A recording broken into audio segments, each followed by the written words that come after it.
মুসলমান যেই কথা বলতেছিলাম, আম্মা দাদা আমিনা বলেন, এরি হালিমা, আমার মোহাম্মদ শুধু চেহারা দেখতে কি সুন্দর না, সে অনেক ভদ্র, অনেক ভালো সন্তান।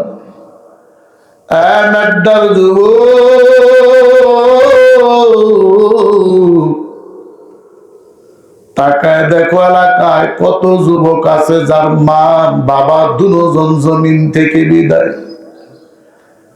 ঈদের সময় তোমার আব্বা আম্মা তোমারই সবাই খাওয়ায় দেয়, তোমার আব্বা আম্মা তোমারই কাপড় পরায় দেয়, পাশের ঘরে তোমার চাচাতো ভাই, মা নাই বাবা নাই, কে তার সেমাই খাওয়াবে?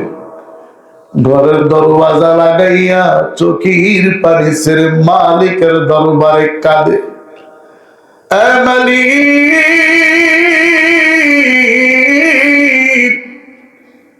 সন্তানগুলো জমিনে বিপদে পড়লে দুনিয়ার মধ্যে সবার প্রথম মা বাবার অন্তরের মধ্যে বাড়ি দিয়া দেয়।